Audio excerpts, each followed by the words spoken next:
spoken about. Mickey and Holly have spent many great adventures together, and also Greg Wallace, who we heard from early in the tour.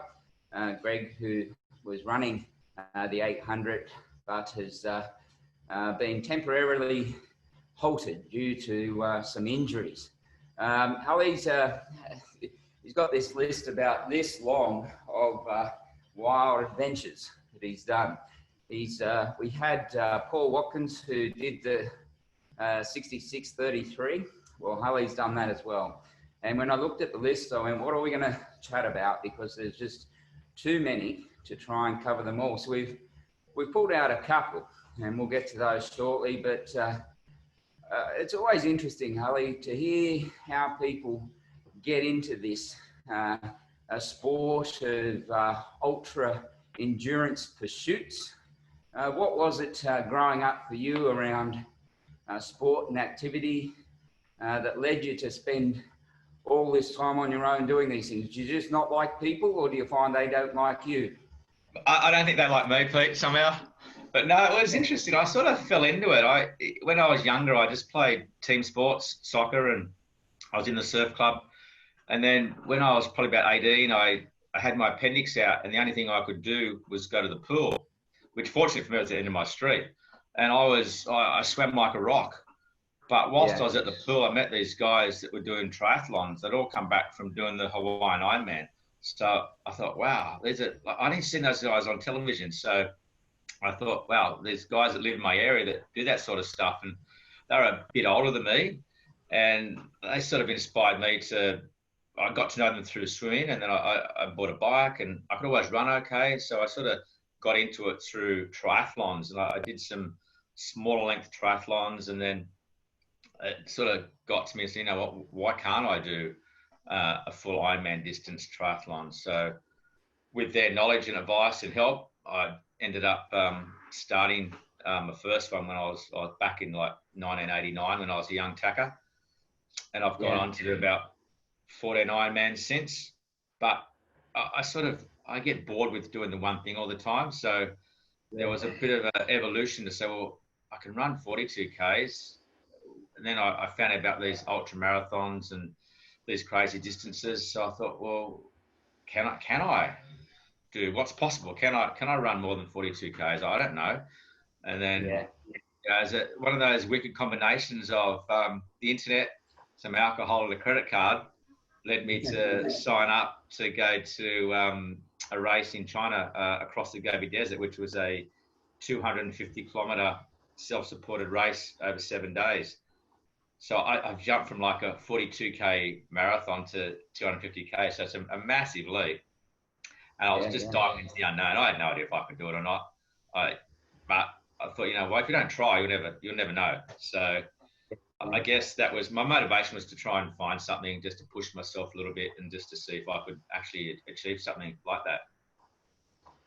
And talk us about you talk about the China. That was 250K, wasn't it? Yeah, 250K is through the Gobi Desert, and it's a self-supported staged race. So self-supported means you've got to carry all your own gear in a backpack. So that's all your sleeping bag, your food, your medicals, your clothing. The race organisers will just provide you with a tent at night, and also some hot water for your food, and water along the way. So, and they broke it up roughly over the 7 days. The first 3 or 4 days were roughly a marathon a day. And then there was a day they call the long day, which is generally about 80 kilometres. And if you get through that, then the last day is just a bit of a parade into the finish line of about 10 Ks. So, but as each day goes on, your backpack gets a bit lighter because you're eating your way through it. So in theory, it's easier, but it's also harder because you've got dehydration, you've got the heat. Imagine just running 250 Ks on sand. Like, it's just does your head in to start with. So you just got to break it up into little bite-sized chunks. So it was never, day 3. You weren't thinking about day 3 and day 1. You're thinking about the first checkpoint on day 1. Then you got that. Then it was the second checkpoint. So just breaking it up and made it more mentally sustainable. We certainly you know, what you talk about there with just breaking it down into bite-sized chunks. You know, the ride that we do in Thailand, which is 800 Ks over 8 days, and it's a it's a real inclusive ride, and it's something that we're really proud of. That there's people can come who don't have a history of sport and might not have done something for quite a long time, but this ride is within their reach because we basically ride for about an hour, normally around 25 Ks, so it might be an hour, hour 10, and then we stop and we have a coffee, have some fruit, fill up all our water bottles and rehydrate, and we do it again. And, you know, and it's just that process of repeating that. And, you know, by lunch, you've done 75K, have lunch and another 25K. And next thing you know, you've done a couple of days, then 800. And it, you know, if people look at some of these big challenges, it's, you know, 800 or so forth, you know, they go, I could never do that.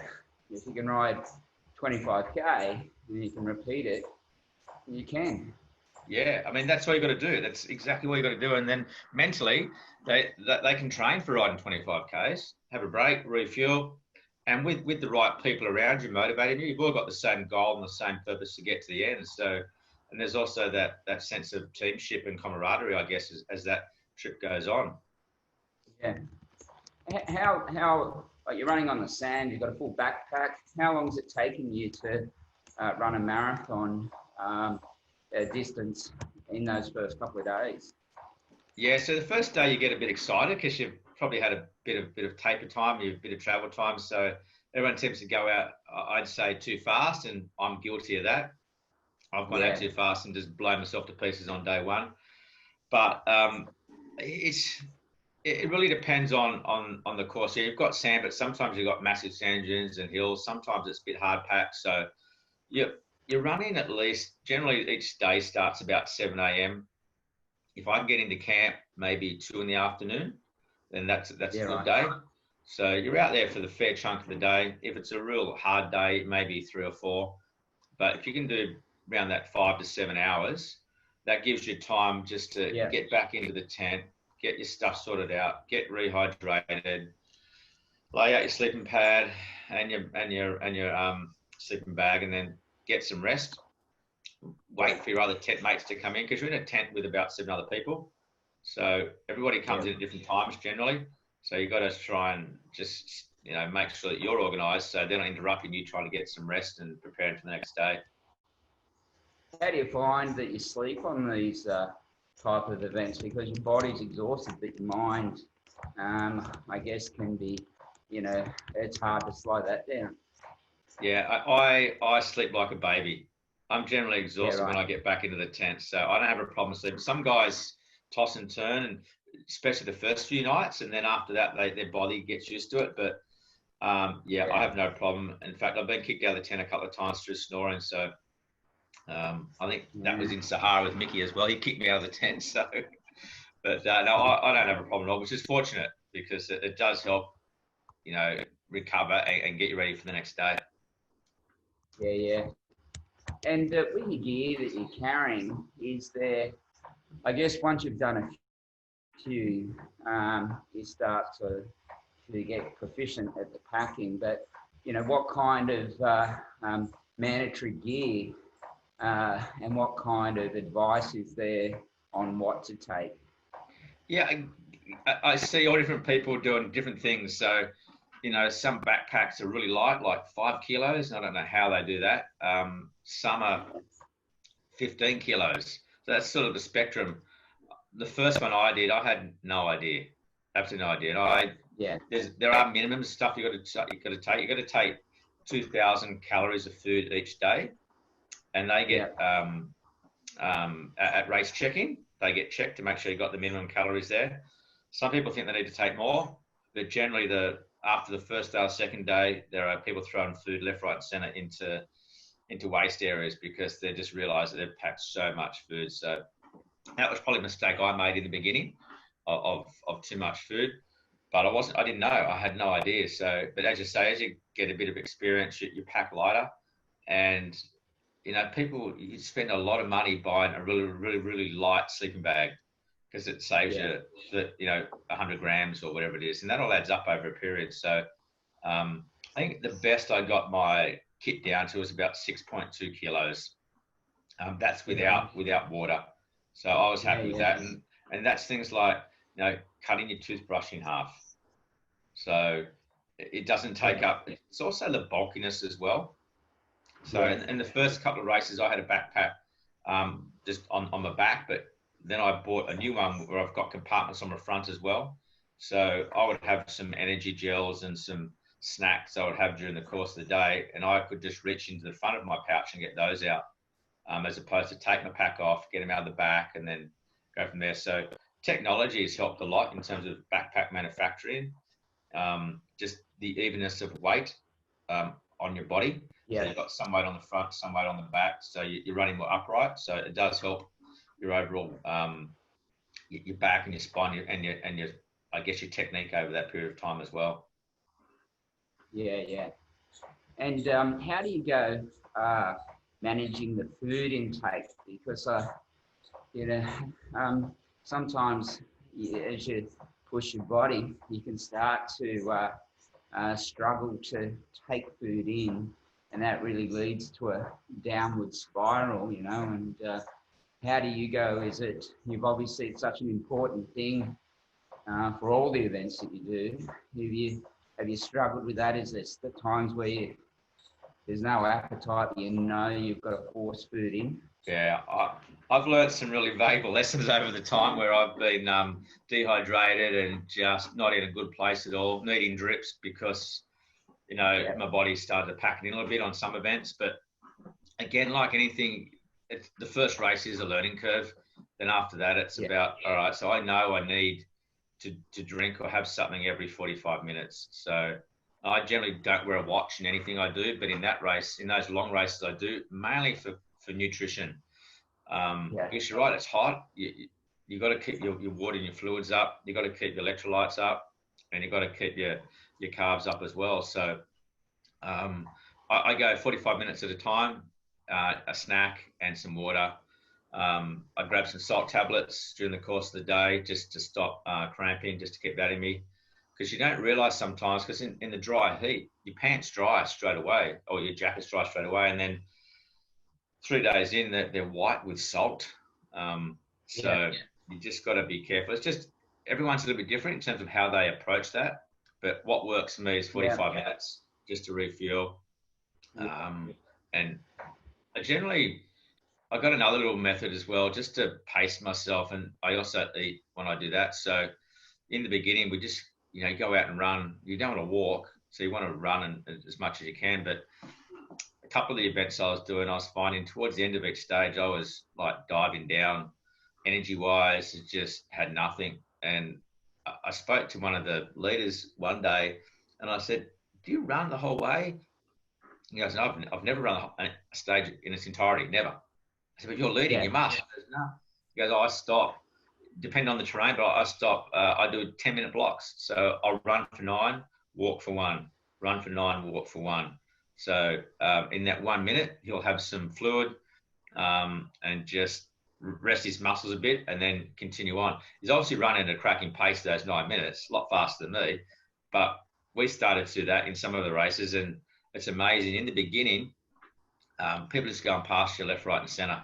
But towards the end of the day or towards the end of the week, you're just passing people left, right, and centre as well. So it's fantastic. So we approach every event now with 9 and 1 to start with from day one, and then if you're starting to get tired, you go to 8 and 2, 7 and 3, etc. So, and that just gives you nice, smooth. Yeah, I was just going to say, Holly, that's interesting that's what someone who's proficient at that, the model they take is 9 to 1.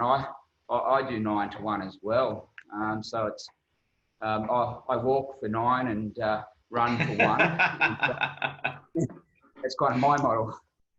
That's okay. It's actually, Everyone's got their own plan, which is good. So, but I had no idea.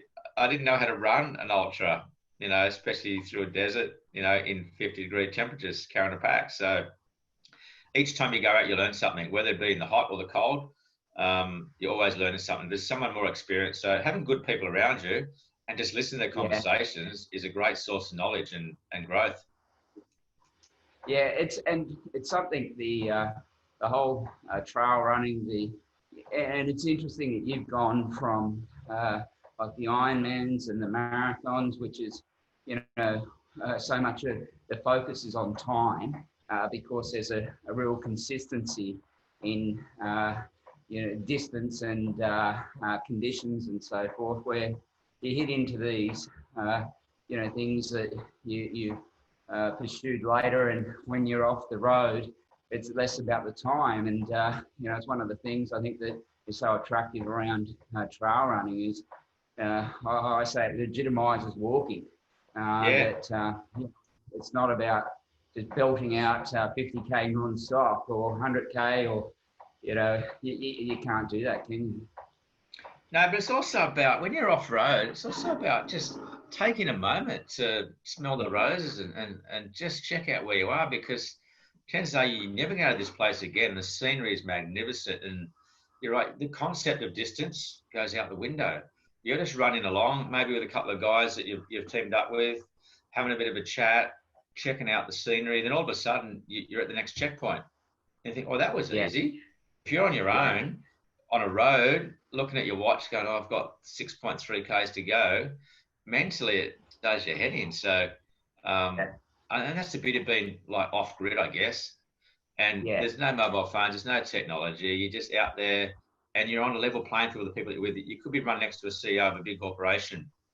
And to you, he's just the guy running next to you. He's no big executive. He's in the same smelly outfit that you're in. He's sleeping in the same tent, run the same course. So it's a beautiful level playing field. Yeah. I mean, I guess, with what you've done, you talk about sleeping in the same tent and undergoing the same things. And as your competitors, adversity brings out the true character of people. And, if you get into these events, and we see it on our rides, you can't hide once you're faced with adversity. And you can build some incredible friendships and relationships that, will see you through. Bye.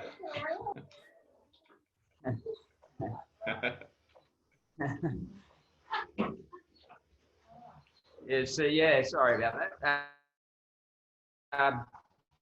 See you through some real challenges. I'm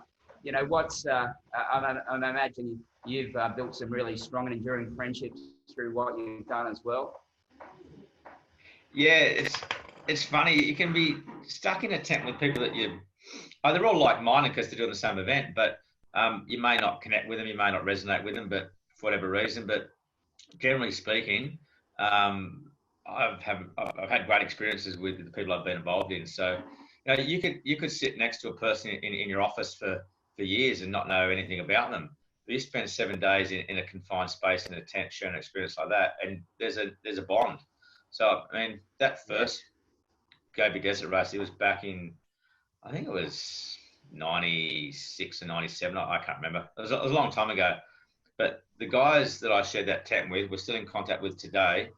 And a couple of guys that ever since that year, so what's that, 13 odd years ago, we're all from all over the world as well. So as long as they're all mates living around the corner, but we've connected up every year to go and do an event. So it's just that 1 or 2 weeks a year we go, well, what are we going to do? We plan it in advance, and it may be supporting one of them doing an event, or we could be doing some crazy adventure, whether it be mountain climbing or, one year we all trekked to the North Pole. So we just look for something a little bit different where we can just go out and spend some time together, tick something off the bucket list and have a bit of fun. And that's what, I mean, to me, it's all about some of these adventures is about having fun and just hanging out with your mates. And in the meantime, you're achieving something in retrospect pretty special, but at that point in time, you just going on a holiday with a bunch of guys, that's all. Yeah. Tell us about Siberia. Well, Siberia was something that I've always wanted, place I always wanted to go to, and you know, Siberia in the middle of wintertime seemed like a good idea at the time, um, and it was an adventure. Just getting there was an adventure. You know, it took 2 days to get there, and it was just an amazing place. I mean, there's a lake up there called Lake Baikal, which is the largest freshwater lake in the world. Um, Top to bottom, it's about 900 kilometers, and it varies west to east in distances. But I originally saw this years ago, and I thought I'd like to ride my bike, get a big fat bike and ride up and down it or ride across it. But I got in contact with a guy in Canada who had done it previously. He did the north to south traverse. And I said, well, how about we do a west to east traverse? So Yeah. rang up a couple of usual suspects and got them signed on board. And we headed over to Siberia a couple of months ago, and just being, I guess, in that environment was so unique and special. I've been in cold weather environments before. I've been out to Antarctica and the North Pole and a few other places where it's cold and terrible and miserable. But this was beautiful. It was like just the frozen, like you're on a frozen lake for 7 days, just trekking, and you can hear the ice cracking under your feet. You can see it cracking, and it was before we got there. It was like the 2 weeks prior. It was about -40 and really windy, and we were preparing ourselves for some bad days, and we sort of planned our schedule around having at least 1 or 2 days in our tent because we'd be because the weather would mean we couldn't run or trek or walk those days. But we were absolutely blessed with -20, sunshine, not much wind, and -20 is still freezing cold, but significantly better than -40. And you know, just running and walking across this frozen lake was just surreal. You know, you're pitching your tent in the afternoon, and then you're lying in your tent, freezing, and you're hearing the ice crack underneath, thinking, "Oh my God, am I gonna go through this?" But you don't. It's like it's about 1.5 meters thick, so it's fine. There's cars driving across it, and just it was just unbelievable. Again, shared it with 5 guys, 5 guys and a girl, and it was again I didn't know everybody on the trip, and we got together. Because out there, it's a little bit different than the heat. You've got different processes and different experiences. You've got to be so careful about frostbite, and you've got to be fast at everything you do. You've got to know exactly in your pock. So we carried a pock or pulled a pock with a weight about 50 kilos with all our kit for the week. And it's not as hard as it sounds because you're on the ice, so there's no friction, so it just slides. So that was okay. But like getting your tent pitched up and getting your gear out, you got to do it like super quick, so to avoid getting frostbite on your hands, and you should put your gloves on and off, and it's just you got to it's a different part of the world. It's like living in a freezer for a week, you know? And if something freezes, it it doesn't unfreeze. So if you've got to go and have a pee in the middle of the night, you've got to have we have an Nalgene bottle of what we call our pee bottle, and that's in your tent. And then if you don't put that in your sleeping bag after you have a pee in the night time, it'll be frozen by the morning. So then you've got to lug around a half frozen bottle of pee for the rest of the trip. But when you do wee in it, it's like a hot water bottle because it's nice and warm, and so it does warm you up a little bit. So that was a fantastic trip. We spoke to another mate of yours, Paul Watkins, and who's done 66.33, the same as you, which is that incredible track up through. Is it the Yukon? Is that where the Yukon? It was? Yeah. And I spoke to him about the temperatures and so forth, and I said, does it get to the point whether it's -20 or -40 that it's just bloody cold, and you're obviously all protected? And I said, what's the difference? And he said, it's that time to do things. If you get a shoelace comes undone at -20, it's a whole lot different as to how you approach it at -40, and it's just that stuff that until you're there, you got no concept. But you talk about learning on these experiences, and you can't have a test run in -40, can you? Because it's no, and like living in Australia, both Paul and I went up to the Arctic those times, and even to Siberia. Siberia was in February and the Arctic's in March, so we're coming out of the middle of our summer. So we're going from +40 to -40. So yeah, but in saying that, we can't train for the conditions, but if you do enough research and you talk to enough people, you can you sort of know what to do. But that's not that's in theory. But in when you get to the practical sense, it's a whole lot of difference, because if you're 4 days into an event, you're tired, you're fatigued, and you're making the smallest mistakes, like mentally, that has a massive flow-on effect to what you're trying to achieve. So, like getting into your sleeping bag, if you're going to bivvy on the side of the track at night time and it's dark, and you've got to know exactly where your sleeping bag is in your pack or your polk, and you've got to be in there within 45 seconds. Otherwise, you start to freeze.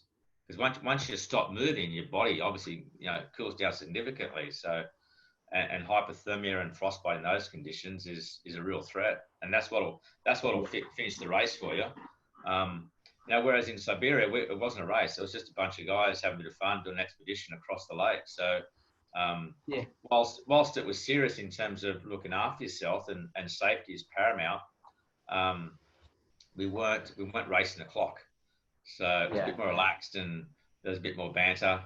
And we were like you guys when you do your rides through Thailand. We were stopping every hour just to grab a little drink of tea, just a bit of fuel. And so we weren't in any deprivation at all from calories. But so everybody enjoyed the trip. Not being a race, you can enjoy it. When it's a race, that's just a test of how miserable you want to be for 7, 8 days. Yeah.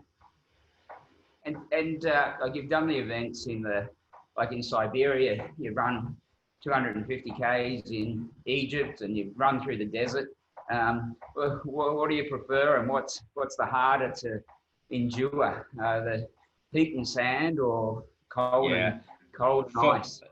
For me personally, the heat is harder, because when you're in 50 degrees, you can't get cool. Yeah. When you're in the cold, you can use your layers and you can get comfortable. I'm not going to say it's pleasant, but you can get comfortable. But once you get hot in the deserts, there's no air conditioning. Those tents aren't air conditioned. They're just a bit of shade. That's all. So I prefer and I think I perform better in the cold weather climates now. I look forward to the cold. I don't dislike the heat, but just a personal thing. If I had to choose something now, I think what I've done 7 or 8 desert events in the heat. If I could choose a cold weather event, I probably would. But that's just me getting old and I don't know, soft. Yeah. It doesn't sound like it, mate.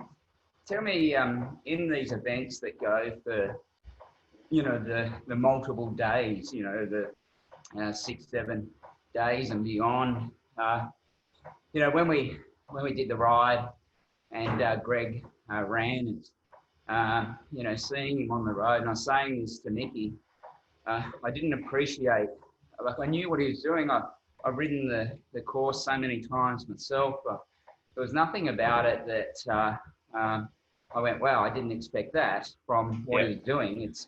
He's running, 70 odd Ks a day. And so there's no mystery to it, but it wasn't until I saw him on the road that it just really hit me, because we were there riding, and it was bloody hot and you're tired, and then you see this bloke running. But the thing for me was, I understand, how you push your body through it 1 day, 2 days, but when it's day 5, how do you keep getting up? And how do you deal with that kind of time where you go, yeah, today I'd just like to stay in bed? How do you find you push yourself through? I guess it's, you sacrifice a lot to get there. And I know Greg sacrificed a lot to do his trip to Thailand, and we all sacrifice a lot socially, sleep, etc. family time. So for me, if I set out to achieve a goal, I'll do my utmost to achieve it. And there's a transition from physical to mental. So Yeah. physically, it sounds a lot, 800 Ks or moderate stuff. Physically, I believe everybody can do it. It's just Yeah. how bad do you want it, and are you going to quit? How miserable do you want to Yeah. be? So you got to. It's a real mental game. So that's why in some of those races, people quit. They're not injured. Then the next day they're Yeah. walking around camp and they're feeling. I don't know. I don't know. I don't know how bad they feel, but I imagine it's pretty bad because they're no longer part of the event. They can't go anywhere. They've got to still follow the event along. So tough times don't last. I mean, everyone goes Yeah. through patches, but you just got to mentally prepare yourself and go, you know what? Is this the worst I've ever been? Or is this the worst I've ever felt? Probably not. And then you just push through it because I don't want to come home and I guess you tell people what you're doing to keep you honest and accountable. So you don't want to come Yeah. home and tell people at the pub or have friends around a barbecue and go, oh no, I didn't finish. I go, why? Were you injured? No, I just quit.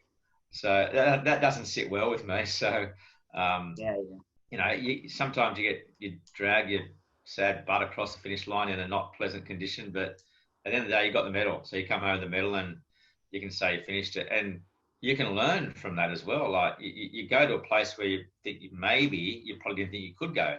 But once you've been there, you're finding where your limits are. And I think that's another thing as well. Like, where's my limit today? Or where's my limit on this trip? Have I got a limit? Yeah, we've all got limits, but you've got to try and find those limits and push through and then just carry on. Yeah. Yeah. You look at what you've done, and there's such a extensive and diverse list of structured events, and then expeditions, and from Ironmans to the 250k runs, and the Yukon adventure. Is there things that you look at that excite you about what could lay ahead? Yeah, there's a few things that like everything, you're always looking for something new or something different, and there's it's for me it's about timing of the year, and also financial aspect, how much these things cost. Some of the events are fairly significant in cost. So I saw a race the other day. It was like a race across Iceland, which was running, mountain biking, trekking, a bit of kayaking, I think. And I thought that looked pretty cool. But yeah, it was like, so I'm always finding stuff. But there's a few things that, I've made it to the North Pole. I like to trek to the South Pole as well. So that's on my bucket list. I've climbed a couple of mountains around the world. So I climbed Tanzania, Kilimanjaro in January. I've done Elbrus.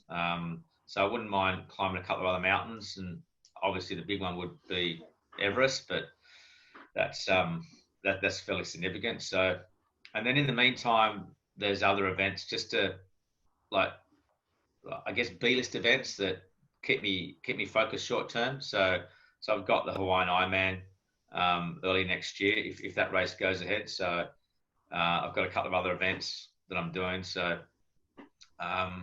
there's always something. Interesting, Holly, that I've heard about the number of Ironmans that you've done, and these that where it's taking you into the long 250k runs, and just back from Siberia. But the appeal of an Ironman is still there. You're still attracted to I see that as my my base. That's the foundation for me to maintain a good level of base fitness. So I enjoy swimming. So I swim every week.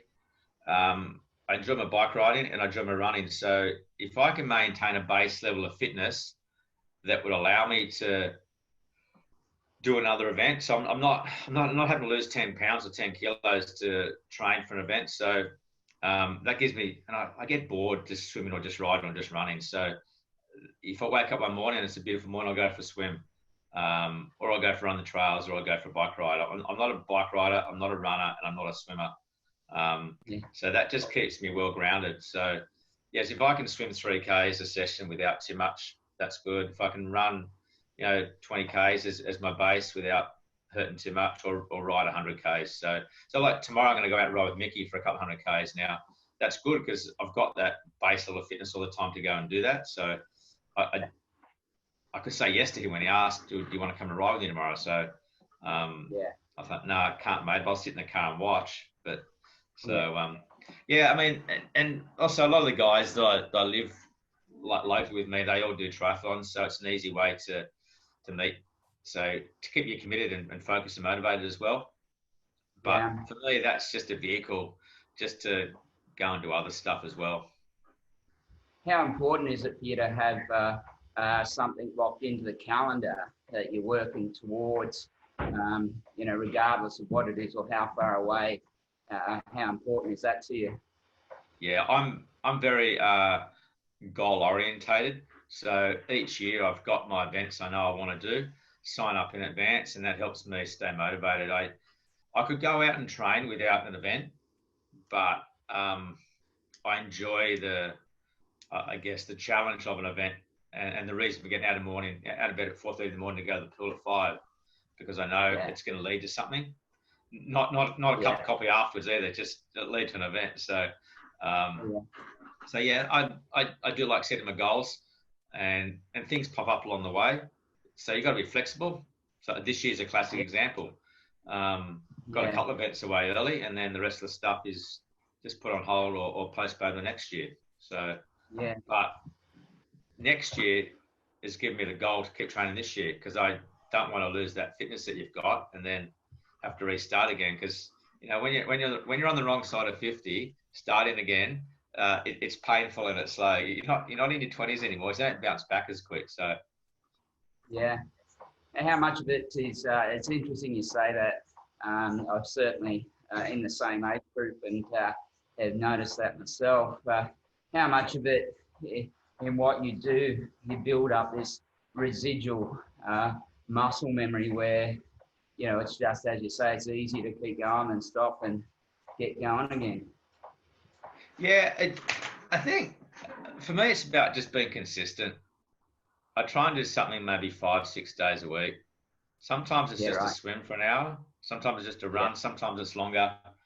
But good also for my mental health, just to get out and do stuff and be outside and out in the trails and run with your mates and heckle them and stir them up a little bit. So it's just good banter. So you come home and you feel refreshed. And like getting out of bed isn't easy at 4:30 in the morning, but tell you what, when you're finished your training by 7 o'clock and you've got your whole day ahead of you, you feel great.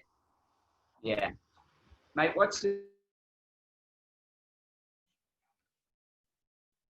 it's easy to say and all this kind of stuff that's can be a bit hard for people to go, yeah, well, that's okay, this is what you've done. But your advice to someone who goes, just love to take something on that is seemingly beyond me.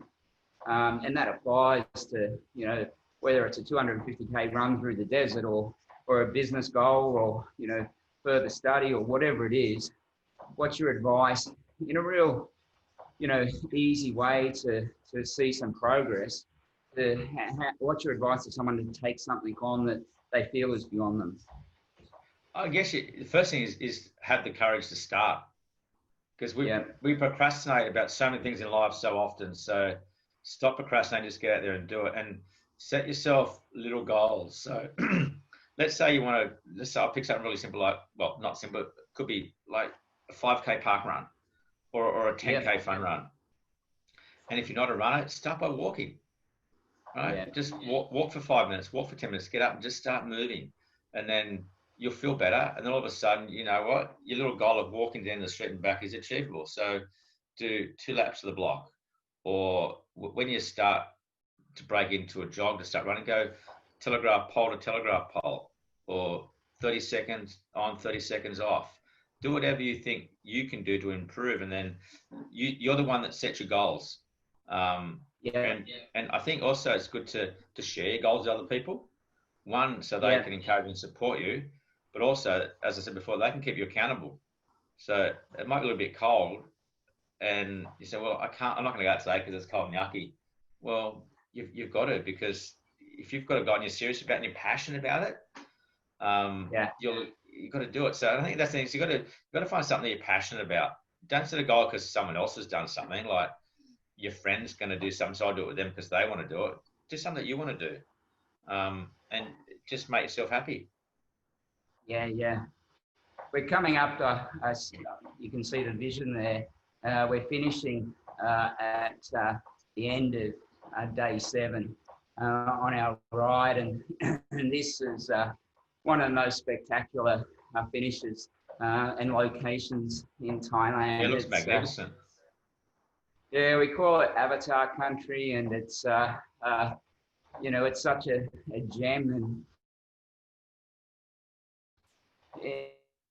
in some, a lot of people do, that it's also a shame where people think that they've, seen and because they've been to Phuket or Bangkok, but this is probably about an hour and a half, maybe 2 hours drive from Phuket Airport, and it's our last night on tour away, and it's just it's a beautiful place to finish.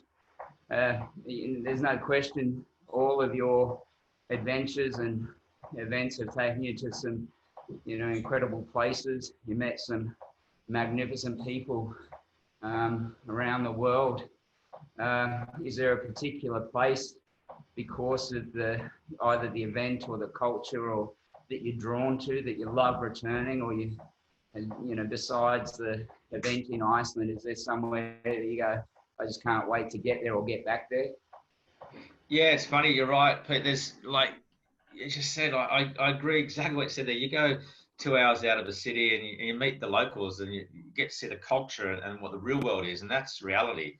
It's not, in hotel rooms in cities. So, I've been so fortunate to, spend some amazing time with local people in villages, whether it be in Papua New Guinea, where you've been as well, up in the Kokoda Track, or, our first trip out to Gobi was amazing. We stayed in a hut with some locals, and we woke up in the middle of the night, and the whole village was looking at us sleep because they hadn't seen Westerners before. So it's like, it's a bit scary, but at the same time, it's like amazing.